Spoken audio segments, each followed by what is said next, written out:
Everyone, আসসালামু আলাইকুম।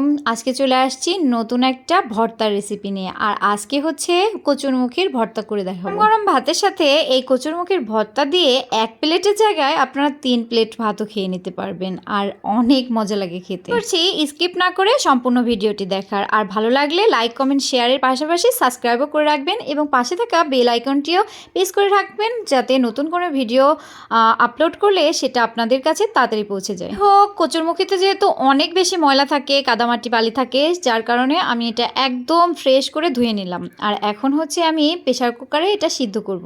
আপনারা আপনাদের মতো করে যেভাবে ইচ্ছা সেভাবেই আর কি এটা সিদ্ধ করে নিতে পারেন। আমি আসলে এটা প্রেশার কুকারে 1 সিজ দিয়ে নিয়ে সিদ্ধ করব।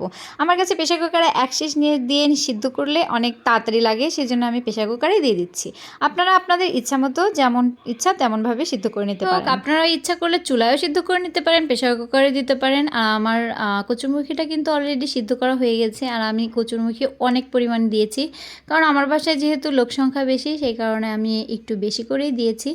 আর আপনারা পরিমাণ বাড়াই কমাই ইচ্ছা মতো নিতে পারেন। ক্যামেরায় আমি আসলে কচুরমুখিটা ছুলে নিয়েছিলাম, যার কারণে সেটা আমি আসলে আর ভিডিও করি নাই। যাই হোক, আপনারা এইভাবে সুন্দর মতো আর কি ছুলে নেবেন। এ পর্যায়ে আমি শুকনো মরিচটা ভাজার জন্য কড়াই গরম করে তার ভিতরে সরিষার তেল দিয়ে সেটা গরম হওয়ার পরে শুকনো মরিচগুলো সুন্দর মতো ভেজে নেব মচমচা করে। চাইলে কাঁচামরিচ দিয়েও ভর্তা করতে পারেন, কিন্তু কাঁচামরিচ থেকে শুকনো মরিচের ভর্তাটাই কেন জানি আমার কাছে অনেক বেশি ভালো লাগে। আমি সে কারণে শুকনো মরিচ দিয়েই ভর্তাটা করছি আজকে। এ পর্যায়ে হচ্ছে আমি আমার ছুলে রাখা কচুরমুখিটা ম্যাশ করে নেব। আপনারা চাইলে হাতেও ম্যাশ করে নিতে পারেন, আবার এভাবে আমার মতো এভাবেও ম্যাশ করে নিতে পারেন। আর এটা আসলে গরম অবস্থাতেই ম্যাশ করার চেষ্টা করবেন, কারণ এটা গরম অবস্থাতে ম্যাশ না করলে এটা আসলে সুন্দরভাবে ম্যাশ হবে না, দলা দলা থেকে যাবে। আর দলা দলা থাকলে ভর্তাটা খেতেও তেমন একটা মজা লাগবে না। তো আমার তো কচুরমুখী ম্যাশ করা হয়ে গেছে। এখন আমি এ পর্যায়ে হচ্ছে গরম যে শুকনো মরিচটা ভেজে রাখছিলাম, ওটা কিন্তু এখনও গরম আছে। এই পর্যায়ে আমি হচ্ছে একটু লবণ দিয়ে এটাও খুব ভালো করে গুঁড়ো করে নিচ্ছিলাম। আপনাদের একটা টিপস শেখাই দিই, সেটা হচ্ছে শুকনো মরিচের সাথে একটু লবণ মিক্সচার করে হচ্ছে আপনারা গুঁড়ো করবেন, তাহলে সহজেই গুঁড়োটা হয়ে যায়। মানে খুব সহজেই আর কি স্মুথলি আর কি মাখানোটা হয়ে যায়। তো যাই হোক, এই পর্যায়ে আমি অনেকখানি পেঁয়াজ হচ্ছে দিয়ে নিচ্ছিলাম। আমার কাছে হচ্ছে ভর্তায় পেঁয়াজটা দাঁতের তলায় পড়লে বেশি মজা লাগে খেতে।